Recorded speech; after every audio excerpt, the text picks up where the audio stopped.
I have a few questions that we're going to start with from the audience. Do you remember when you both first met?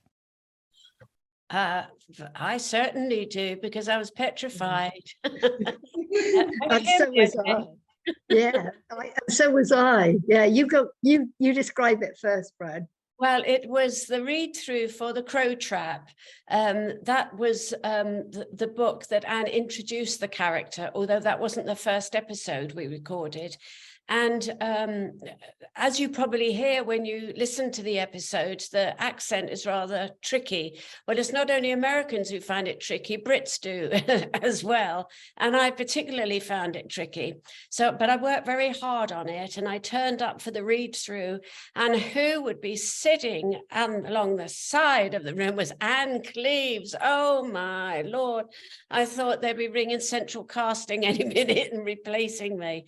But I got away with it. And I was equally terrified, because I was this author. I knew nothing about television. I didn't know how the read-through would work.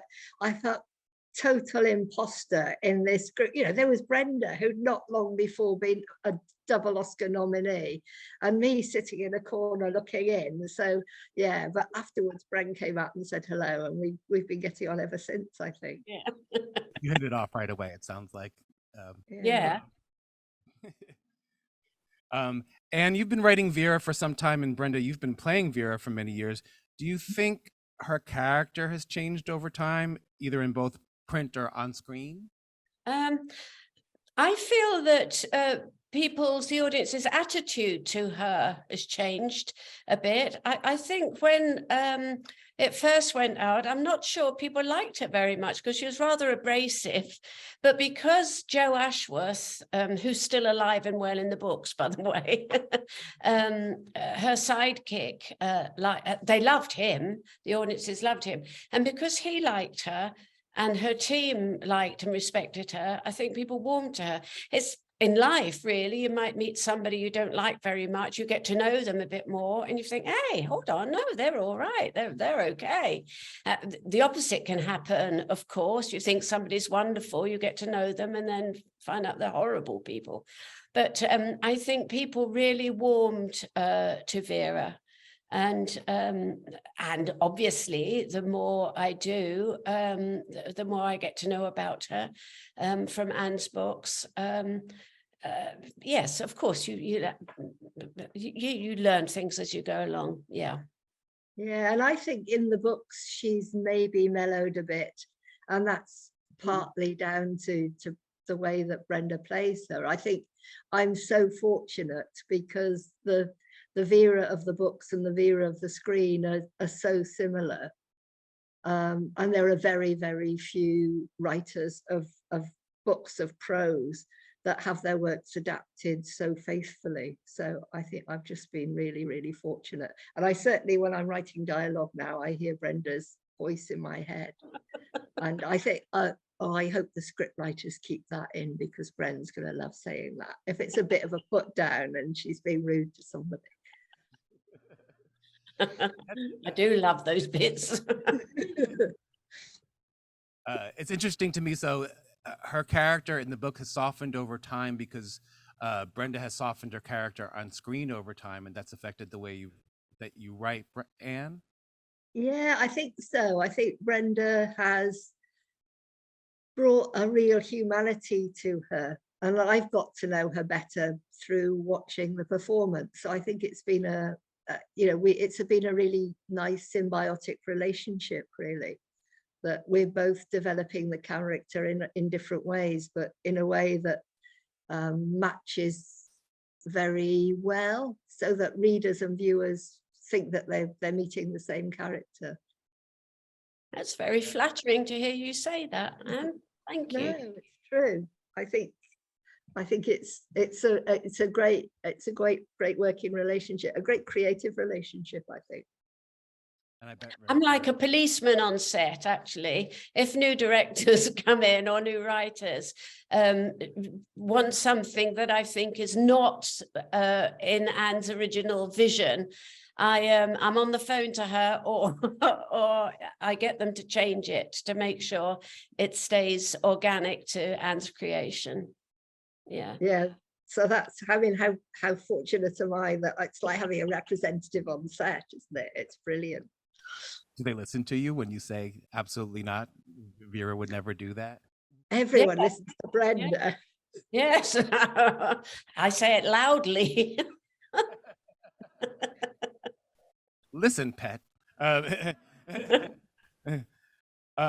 Vera is really popular around the world, airs in so many countries. And whenever I ask a mystery fan in the United States if they've watched the series or have read the books, more often the answer is yes. Why do you think that character and series are so popular and so universal in a way? Because she's an older woman who is strong, competent, and doesn't care what she looks like. And I think that, and she's not defined by the other people in her life. So she's not worried about her kids, and she's not got a husband that she needs to go home and look after. And I think there are lots of women, strong women like us, who want to be represented on screen. And she's not a threat. She's not dependent on lipstick. She doesn't look like she's just walked off a catwalk. And as far as the series is concerned, the whole family can watch. A nephew of mine watches with young children, and in the ad breaks they discuss who they think is the culprit. And but there's nothing gory. It's all left to the imagination. If there was anything gory, I wouldn't watch it. But it is a really good point. It is a family show that everybody can watch. I'm sure and I think the script writers are really great at maintaining tension, because I watched an episode last week. There was one murder, and this is over 2 hours with ad breaks, and yet they still managed to maintain the tension. And I think it's a sign of really competent script writing, that you don't need somebody else to die to keep the storyline going. I think it's really, really clever. It's true. There are a lot of American stories that will rely on gore or music, or and it's all about the plot in the television show. Anybody, if you want to ask questions, feel free to approach the mic, and Diane and Ezra will help you out. A question from one of my colleagues at Minotaur. Brenda, have you ever suggested a plot point to Anne to put in the books? Do you ever think about what should be written, or vice versa, actually? No, I haven't. I'm not clever enough to do that. However, when we were making the pilot, the very first episode, my driver was a retired superintendent. Police superintendent. And as we were driving across that very, very long causeway, we were thinking, what would happen if you, at the dead of night, if the tide's out, you buried somebody there, and then would they ever be found? We did wonder about that. And of course, that causeway appears in the most recent book and in one of the episodes. Yeah, in The Rising Tide. Okay, good. I think we have a question in the corner. Go ahead. Hi, Ann and Brenda. I just love this show so much. We've watched absolutely every episode. I wanted to know, it's probably in the books, but there's not much about Vera's background. The way Brenda plays it, you sense that there's some real damage, hints about her father, but nothing about her mother. There's the house out in the middle of nowhere. Forgive me if it's in the book, but I just wanted you to talk a little bit about what her background is, and if you'll bring it out in some of the future episodes. I think, yeah, she was brought up by her father, who was quite neglectful. She didn't have a happy childhood. Her mum died when she was very young. I think one of the episodes that is going to be in this series is called The Darkest Evening, and you get to know a little bit more about Vera's family then. That's in the script as well, isn't it, Brenda? Yeah, it is. But I think it's quite nice that the audience is drip fed. I think if you know everything about somebody, you lose a little bit of interest. And if you're intrigued by somebody, it's more interesting, I think.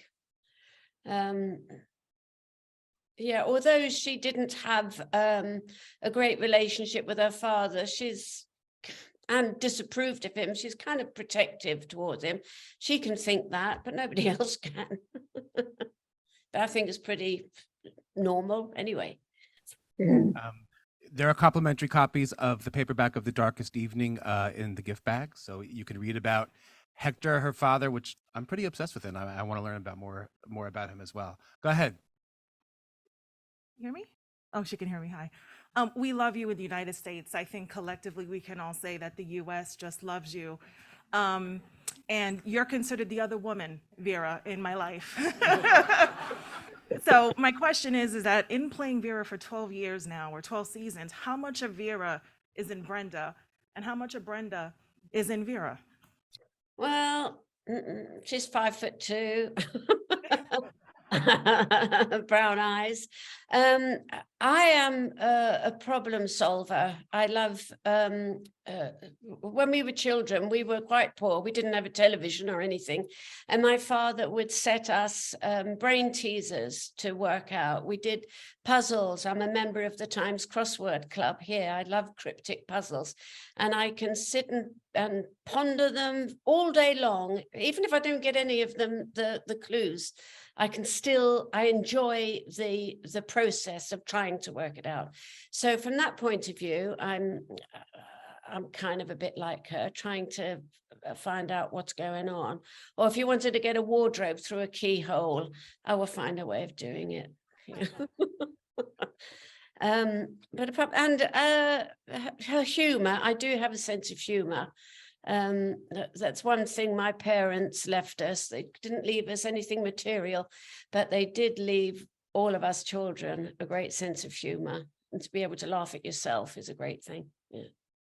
I think as well, Brenda, that you're in the show, you're the matriarch of the team, and certainly on set I have the sense that you're very much in charge and you're very much looking after the newer members of cast. Oh, I do, and because the young people, when they come in, they've only seen Vera on the telly, they're petrified of them. So you're right, I do make a point of putting them at their ease, yeah, being silly or making jokes or doing something silly. Go ahead. What? Just one quick question. First, I'm probably speaking on behalf of most people here. Thank you so much. Vera is a show that I got to watch with my mother and my great aunts, and now my daughter has watched it with me, and it's just a wonderful family thing to get to share together. But I have a very important question about last season. Did Kenny really bake that Victorian sponge it looked like you're all eating in the office? Of course he did.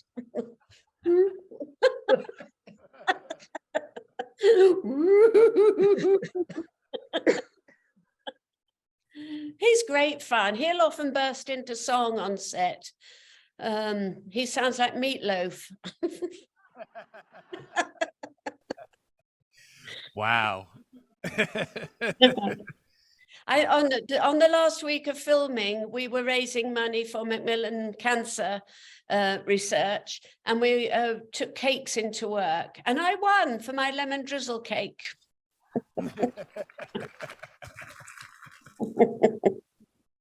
I think we have a question over there. Want the recipe? First, I want to say, Brenda, one of my favorite film scenes of all time is you and Michael Caine dancing to Tom Jones, but in little voice. But my question is for Anne, and it's about your name. If I know my history, Henry VIII had a wife named Anne of Cleeves, and what did your parents name you Anne because of that? And No, I married it at a time. I married a long time ago, so at a time when most women took their husband's names. So I married Cleeves. My parents weren't that mean. And of course, Anne of Cleeves was the Flanders mare who was so ugly that Henry VIII decided that he couldn't possibly marry her after all. So she outlived all the other wives. So she survived. so a mystery writer is named after the one that got away. Yeah, absolutely. I just want to quickly mention that it's very late in the UK where Anne and Brenda are. They're not down the street. They are across the ocean. So really appreciate them staying up this late.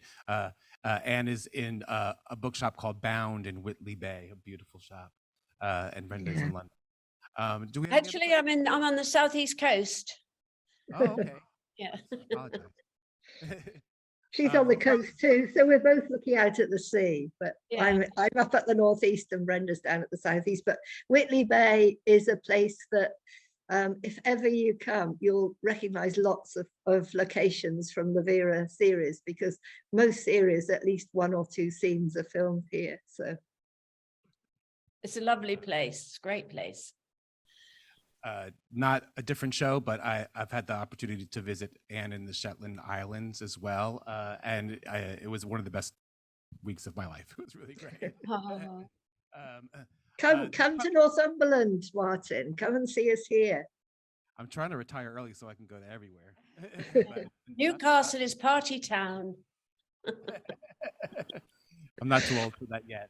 Hopefully everywhere. Go ahead.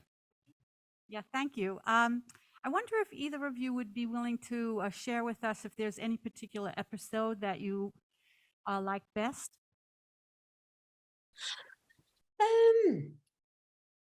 Or you fancy?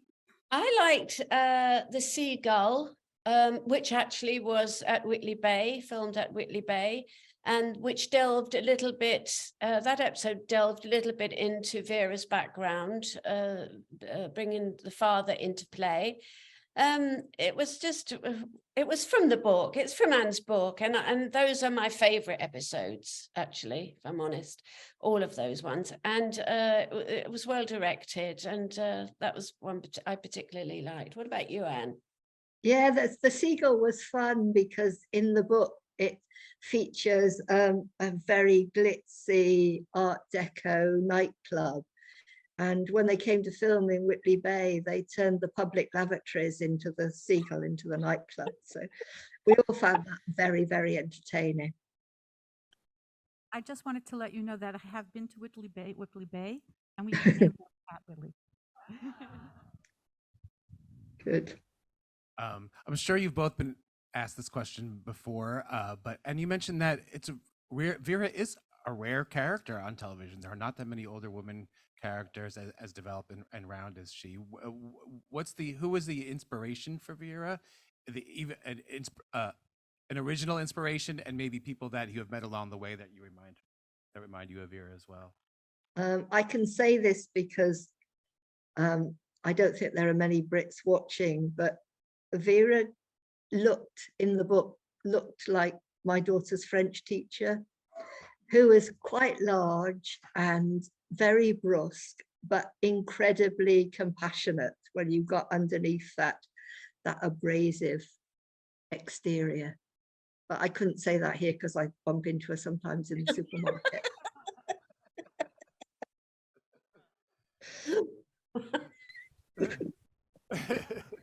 That's really great. Go ahead. Any other questions for the audience? Hi, in the books, I'm sorry, I haven't read them, but does Vera's attitude towards the character Kenny soften? It seems what happens in the series, or did the actor just say, please make her nicer to me? Or... He loves it. No, he's not in the books. It's a different, I've got Charlie in the books, and Charlie is a sort of nondescript, invisible, very good detective because he can slide unnoticed into situations, not like Kenny. And so Kenny came, I think, there wasn't another team member when they started filming because I don't think they could afford another actor. And then after a couple of episodes, apparently it was doing all right. So they brought in John Morrison to play Kenny, and he's been fabulous, I think. And Vera has always been horrible to him. But there's a great understanding between them. He's her most loyal. He's very loyal to her, except one time when he was giving away secrets to an ex-officer, when she tried to get rid of him, but then repented an hour later. But if she wanted a shoulder to lean on, she would go to him first up. I think we are going to close the Q&A session and let Ann and Brenda go to sleep. Thanks very much. Start the I premiere. hope you enjoy the episode. Thank you so much. Is that it? We found droplets of blood in the car. Well, who do you think hurt him? Isn't it obvious? Well, that's just a coincidence. Okay, let me tell you what I think. This is now a murder investigation. What is it we're missing? You think you're in the clear, don't you? Hmm?